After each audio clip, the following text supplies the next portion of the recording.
My guest today is Michael Doneman, and we have been talking about My Circus and My Monkeys, as opposed to Not My Circus and Not My Monkeys. Michael, how can people find out more about circuses and monkeys? They can go to a website, My Circus My Monkeys, all lowercase, .co. So My Circus My Monkeys is one word, .co. This is a deck of cards and a way for adults, older adults, but not just older adults, to delve a little bit deeper into conversations that maybe we don't normally have. I want you to watch right through to the end because it's riveting. I'm Robin Cook. This is Stories from the Red Couch.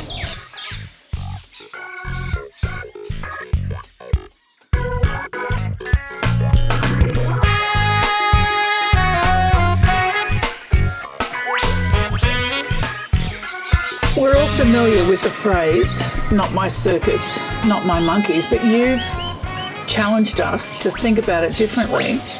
And we're now thinking about my circus and my monkeys. How did you come to that point where you wanted us to think like that? The conversation started about 2 years ago with a friend and colleague called Burnett about doing something together. We knew we wanted to do something together. We asked ourselves, well, for whom? And it became clear that both of us were interested in working with, for and about people of the post-retirement years. So let's say 65 and up.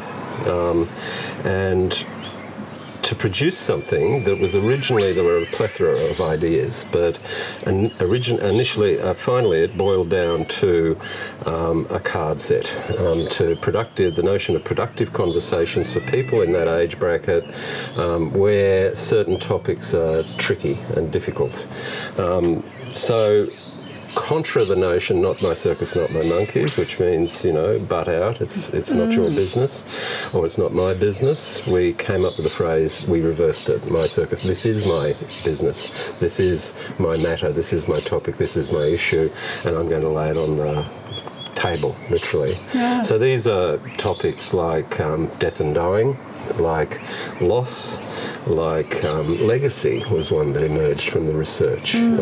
That is, at a certain stage of life we start to ask ourselves questions like, what was this whole thing about? This thing I inhabited called a life, who was this person I married? What were these children about? What was the point of all of this? Yeah. And to really engage with that, and these can be tricky conversations to have. We live in a death-denying culture. We do. It's something that we're typically not encouraged to talk about. We don't have much language for it, particularly men, I think. So the notion is that cards and gameplay can be a kind of vector for the conversation. I went on a long drive with my father before he died, just the two of us out bush, out to Quilpie where he grew up. And we talked about stuff that we'd never talked about in our time together during that time. And I think what was going on was that for men, if you put us side by side and point us in the same direction, yes. And that can be a road trip, that can be a sport, that can be something else. Could be washing up at the sink. Then it's easier somehow than this, than addressing each other like this.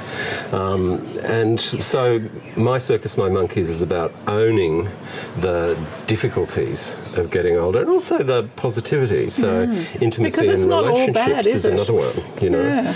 And it seems if you're lucky, you can deepen and broaden relationships as you get older. Relative to other work that I'm doing at the moment, the assumption underpinning this is that aging and aging people are not a problem. They're not an issue. They're an asset. We're interested in the point where knowledge becomes wisdom.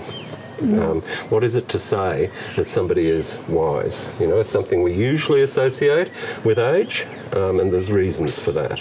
So the cards really are, there are 9 thematic cards, and I mentioned a couple: intimacy, relationships, change and loss, play and playfulness, legacy, concepts of this kind, and then there's 48 sort of clutter-busting cards, which are prompting me to think more more deeply or more broadly or get over stuckness. So I find myself feeling something about the notion of legacy, about leaving something behind, but I don't really have the language for it. I'm a bloke.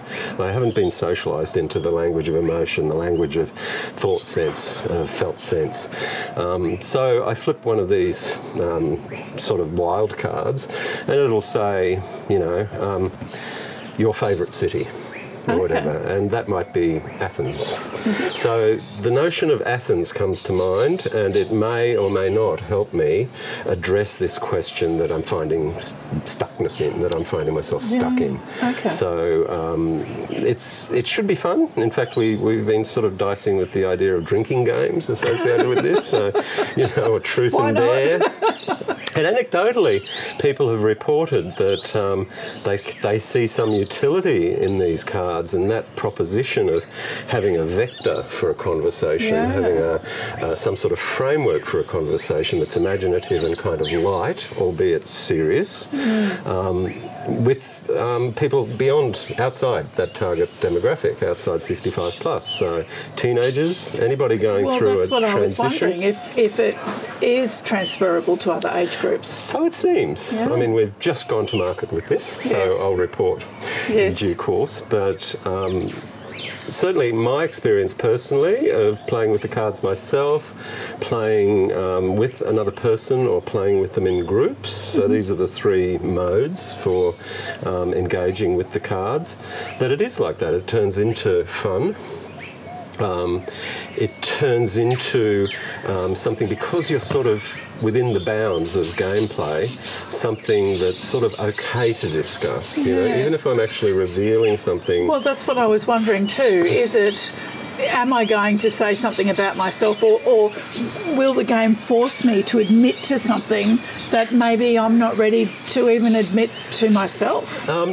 Possibly, you know, and if you're the kind of person who's threatened by that, well, if you're the kind of person that's threatened by that, you're probably not going to say it after all. Unless it's the drinking game version where you're just sort of so inebriated that that's right. It hasn't been our experience so far that anybody has reported that, has made anybody uncomfortable. On the contrary, people will say, and my own experience is, that it helps me find language to express my feelings. I guess that would be, in the case of a group of people who are long-term friends, for instance, it might be an opportunity for them to say things about themselves that perhaps they haven't shared in that group before, particularly as they get older and perhaps more reflective. And the intersection, that's right, and the intersection of ideas that I might have fleshed out or come to a position on myself, but which I haven't combined. So one of the cards is physical health, another one is mental health, another one is spirituality. Now, I might have a line on all of those, you know, I might be doing this for my mental health meditation or whatever, this for physical health, weight training and nutrition, but I haven't ever put that together with spirituality. Either case together with spirituality, and it might be interesting and useful for me to examine the relationship between my view of my own mental health and my spiritual well-being, whatever that means for me.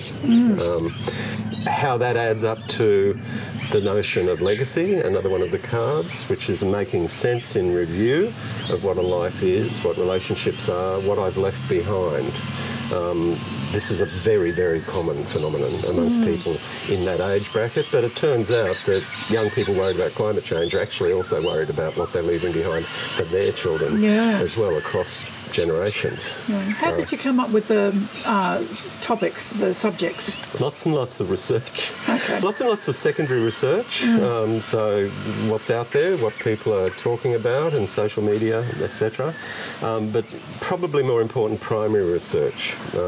So trying it out with focus groups and trying out the gameplay with people and seeing what people pick up and seeing what they ignore. I mean, my approach to pedagogy, to learning generally, is not to take the approach, particularly with adults, but even to an extent with young people, and certainly with older learners, that it's not my job to teach them, to teach you anything. It's not in the sense of, you know, the empty vessel model Yes. of me knowing, you not knowing, and etc. But rather to kind of set a table and populate that table with dishes that experience has told me are nutritious and interesting for the people I'm working with, and then to step back and observe very carefully what people are picking up and what they're ignoring. Then, as a third phase, to resource, challenge, extend what they've picked up. It might be sometimes that they should be, in my view, you know, eating that dish that, you know, they've been ignoring. I call that the spinach dish. Yes. You know. Spinach came to my mind too. Often in business training, that's the finances, that's the money. Ah, yes, You know? okay. I know that I've got to earn money, but I'm just no good with figures, that sort of notion. So sometimes there's an exception to that rule, but generally it's about following the user, following the consumer, following the audience, and trying to extend where they want to go. So that primary research, talking about it in the way that we are now, every conversation refines the ideas and produces new ideas for gameplay with the cards. So on the website and on the instruction booklet, the gameplay booklet that comes with the cards, there are suggested spreads, linear spreads, timeline spreads, pyramidal spreads, where different concepts are put in juxtaposition with each other, and sometimes a la tarot cards is a crossed card. So mental health might be the thing that concerns me, but physical health is something that's getting in the way of my mental health. So I wonder, as we get older, we tend to lose our ability to play. There's a sense of playfulness. Absolutely. Absolutely. It's we think, you know, and there's numbers on this, there's science on this, you know. A child is born at genius level, and in increments over time, typically through the instrument of schooling, that genius is eroded in the interest of, you know, getting a job, living a life, and etc. And we can find ourselves, you know, and this is the story of midlife crisis, so-called, in a place where all those dreams and aspirations that we set for ourselves have not actually turned out, and we feel disappointed. So playfulness is one of those things that gets ditched. We discount it, it's not grown up, and etc. That's right. Except for, you know, the technical term I use is weirdos, for the about 1 in 10 people who never seem to grow out of that. Who maintain a capacity for childlike wonder, and a capacity and awe, and a capacity for childlike association between things. There's nothing, and this is Ken Robinson's famous paperclip test. You know, give a bunch of kindergarten kids a paperclip and ask them what it can be used for. You'll typically, in I can't remember, 15 minutes, you get 40, maybe 50 uses for a paperclip. With adults, we're lucky to get 5. We're still putting it on the piece of paper, aren't we? We've trained ourselves out of the potential of that thing elsewhere. And that's all it is, I think. Children are just open slates. They're just open to what's potentially there, unimpeded by rigours of logic and conventional pragmatic experience. How do you think we can bring back playfulness into our older lives? I think there's a bunch of sort of deep techniques. I think meditation and learning to surrender, let go of preconceptions and assumptions that we've cultivated in ourselves over time. Do we hang on to wax, you know, the attachments, you know, the encumbrances that are produced. So I think there's a theory called U-curve, or presencing for learning, where the down part of the U is letting go. So this same process I'm talking about, ditching ideas that are superfluous. Then at the curve at the bottom, there's what has been called letting come. So when you're in that state, simply letting the associations occur. And then the upward curve of the U is prototyping, trying things out, piloting on the basis of that experience. And that might be an opportunity for, you know, we're seeing a rise of seniorpreneurs. And I guess that's an opportunity to embrace the skills and the talents that you have and bring them into a whole new life. Exactly. What an entrepreneur does is locate something which is of value, produce something, generate something which is of value. How do we know that it's of value? Well, there's an audience, there's a beneficiary, there's a consumer, there's a customer of that thing.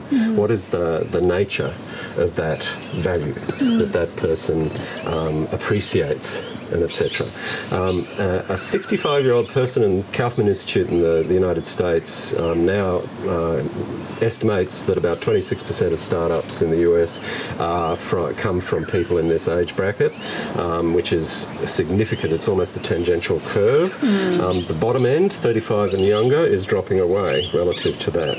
Now, interestingly, amongst that cohort of seniorpreneurs, there are a number of those people have failed a number of times. And because of that, the proportion of those startups which succeed, measured in viability at 3 years, relative to those started up by people under 35, is much higher. Oh, yeah. So people increasingly, for financial reasons especially, are starting up businesses in this age bracket. Sure. Well, we see that on the coast here, where people have come to live on the coast for the lifestyle, which is magnificent. But it's almost impossible to get any kind of meaningful work. Absolutely. Unless you create it yourself. And down too. Like, you lose a job at 50, a conventional job at 50, then good luck with finding another one. Yep. You know, ageism is an invisible, one of the more invisible isms, because you can interview for a job and they'll say, well, you haven't met the criteria, but the real reason, the real reason is you'll be working under somebody who's half your age, and we're concerned that in the workplace they'll find it difficult to manage you as somebody who could be their mother or father. Again, if we construct this part of life as an asset rather than a deficit or a problem, then take that same group, people on the coast who are tree changers, retirees or whatever, have enormous access to an enormous fund of intellectual property and experience, which we somehow just sort of cast aside. That's right. Because they're not in the conventional work. Yeah, or it just ceases to exist. Yeah. It's irrelevant. Yeah. You're not moving with the times anymore. Yeah. So these can be practical things. These can be new ways of making donuts, but they can also be, in what interests me in particular, is knowledge industries, and increasingly what I think of as wisdom industries. I think we live in a world where what I understand to be wisdom relative to knowledge is increasingly important and increasingly seen to be lacking. Now, by wisdom, I mean insight, through sight, reflective capacity, critique in a reflective mode. So you come to me, we have a particular conversation, I reflect on the content of that conversation, I remember 6 things in my life where that thing happened. Yes. I aggregate those and in a reflective mode, in a critical mode, and derive abstract principles from those, let's call them truths, and then I convey those to you. Yep. So your problem is the cat keeps sleeping on the coffee table. I have all this experience with cats. I'll say, look, don't worry about it. It's the way cats are. That's right. It's not an issue with the cat. It's an issue with your consumption of cats. Yes. Yes. Your response to cats. Yeah. Something that's a bad example, but no, but it's good. Yeah. I like it. She wouldn't be on the dining room table, let me tell you that. Okay. Well, you see, that's wisdom. It's more than just inherited knowledge. My mum said cats are not on the dining table, which you accept as rote. You've thought about that, you've processed that, and you've turned it into something that is valuable. I think, as far as I know, we're the only species of mammal which actually lives a life beyond the period of sexual viability.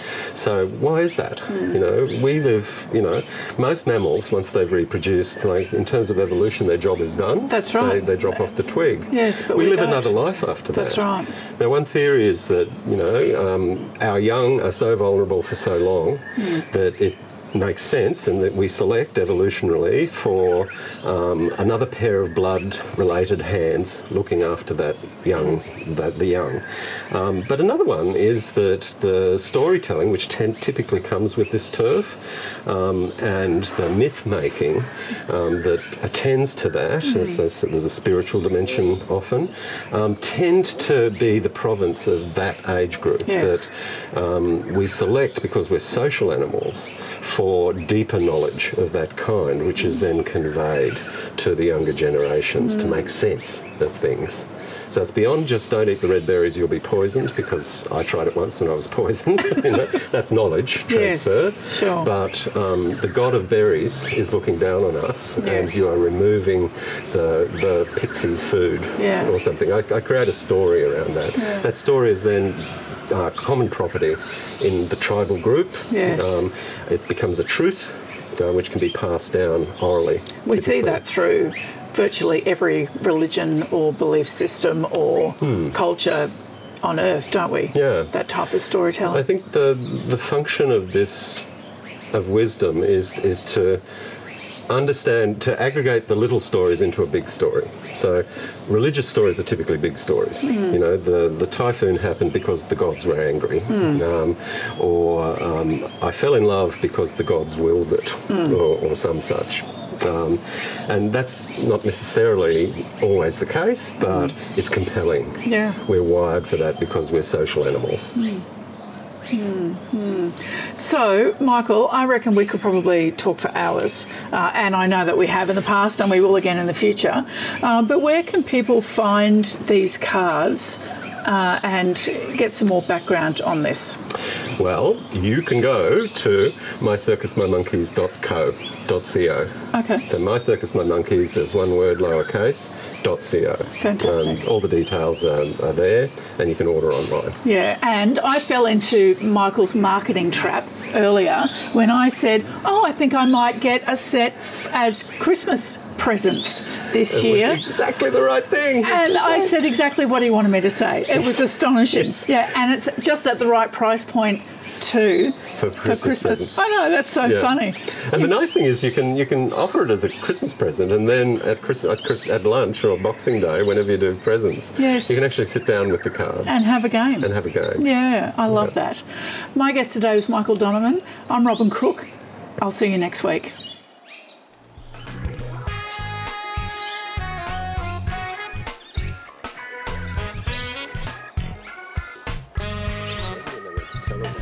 Without an live audience, but there's these gaps and there's no way for them to read the rhythm of the comedy, so they introduced the laugh track. Yes. You know? And there was a guy, a radio guy, who invented this machine, and it's like a kind of, one of these with dials and stuff, and it's got 1,400